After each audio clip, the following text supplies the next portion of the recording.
बिस्मिल्लाहिर्रहमानिर्रहीम। दोस्तों, एक बादशाह की बीवी अपनी कनीज़ को बुरी तरह मार रही थी और एक ग़ुलाम ने जब ये देखा तो बादशाह की खिदमत में हाज़िर हुआ और अर्ज़ किया कि मलका बादशाह की बेटी नहीं बल्कि बेटी नहीं है। बादशाह को गुस्सा आया और ग़ुलाम को गिरफ़्तार कर लिया गया। ग़ुलाम ने कहा, आप इस बात की तहकीक करवा लें, अगर मेरी बात झूठी हुई तो मुझे सज़ा के लिए तैयार हूँ। बादशाह मलका की माँ के पास गया और कहा, सच सच बताओ मलका, तुम्हारी अपनी औलाद है या नहीं? उसकी माँ ने कहा कि हमारी बेटी बचपन ही में फौत हो गई थी और हम आपसे तल्लक बनाना चाहते थे। मैंने एक कनीज़ की बेटी को गोद लिया और जब वो जवान हुई तो तुमसे उसकी शादी कर दी। बादशाह वापस अपने दरबार में आया और ग़ुलाम से पूछा, तुझे इस बात का कैसे पता चला कि ये बादशाह की बेटी नहीं है?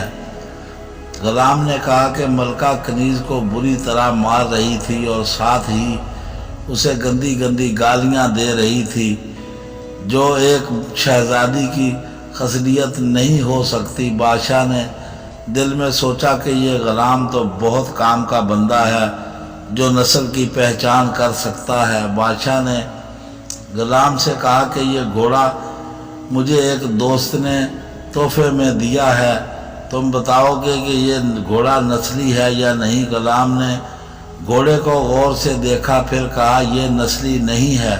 बादशाह ने अपने दोस्त के पास गया और कहा कि तुमने मुझसे जो झूठ क्यों बोला कि ये घोड़ा नस्ली है? मुझे एक माहिर आदमी ने बताया है कि ये घोड़ा नस्ली नहीं है। बादशाह के दोस्त ने कहा, घोड़ा एक अच्छी नस्ल का ही है, मगर बचपन में ही इसकी माँ मर गई थी और घोड़े की जान बचाने के लिए मैंने इसको गाय के दूध पिलाना शुरू कर दिया। जब बादशाह वापस आया तो उसने ग़ुलाम से पूछा कि तुझे कैसे पता चला कि ये घोड़ा नस्ली नहीं है? ग़ुलाम ने कहा कि मैंने घोड़े के घास खाने के तरीके से देखा कि आपका घोड़ा गाय की तरह नीचे मुंह करके घास खा रहा है, जबकि एक नस्ली घोड़ा नीचे से घास उठाकर गर्दन ऊपर करके ही घास खाता है।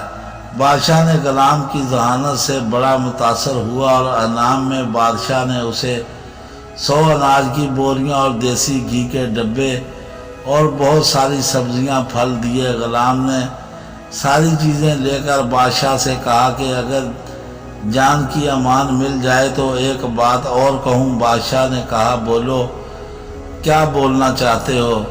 तुझे जान की अमान दी जाती है। ग़ुलाम ने कहा कि आप भी ख़ानदानी बादशाह नहीं हैं, बल्कि एक किसान के बेटे हैं। बादशाह को ग़ुलाम की इस बात पर शदीद गुस्सा आया। दरबारियों को हुक्म दिया कि इस ग़ुलाम को कैद कर दिया जाए और 1 हफ्ते बाद इसके पूरे शहर के सामने सूली पर लटका दिया जाए। जब बादशाह रात को सोने लगा तो ग़ुलाम की बात पर गौर करने लगा। बादशाह ने सोचा, क्या पता ग़ुलाम ठीक ही कह रहा हो, मुझे इस बात की तहकीक कर लेनी चाहिए। बादशाह के वालिदैन वफ़ात पा चुके थे और वो सोचने लगा कि किससे पूछूं कि मैं बादशाह का हकीकी बेटा हूँ या नहीं। अचानक उसके दिमाग में एक तरकीब आई। बादशाह के ख़ानदान का एक बूढ़ा ग़ुलाम जिसकी उम्र 100 साल से भी ज़्यादा थी, वो बादशाह जब बच्चा था तब भी उनसे की खिदमत की थी। बादशाह उस बूढ़े ग़ुलाम के पास गया और अपने बारे में पूछा। बूढ़े ग़ुलाम ने कहा कि बादशाह की कोई औलाद नहीं थी और किसान के 10 बेटे थे। बादशाह ने किसान ही से आपको गोद लिया। आपका हकीकी वालिद एक किसान ही था, मगर ये एक राज था जिसके को मेरे और बादशाह के अलावा कोई नहीं जानता था। बादशाह ने जब ये सुना तो उसके पैरों तले ज़मीन सी निकल गई। दिल में सोचने लगा कि ये ग़ुलाम ठीक है कह रहा था और किसान ही की औलाद हूँ। بادشاہ نے غلام کو قید سے رہا کر دیا اور اکیلے میں اسے اپنے دربار میں بلوایا اور اس سے پوچھا کہ تم کو کیسے پتہ چلا کہ میں کسان کا بیٹا ہوں؟ غلام نے کہا سیدھی سی بات ہے، جب خاندانی بادشاہ کسی کو انعامات سے نوازتے ہیں تو اس کو ہیرے جواہرات دیتے ہیں یا پھر سونے کی اشرفیاں دیتے ہیں۔ آپ نے مجھے انعام میں اناج کی بوریاں اور دیسی گھی وغیرہ، جس سے مجھے یقین ہو گیا کہ آپ ایک کسان ہی کے بیٹے ہو۔ دوستو، ہماری کہانی پسند آئے تو دوستوں میں شیئر کریں اور ہمارے چینل کو سبسکرائب کریں، بیل آئیکن کا بٹن ضرور دبائیں۔ ہمیں دعاؤں میں یاد رکھیں۔ اللہ حافظ۔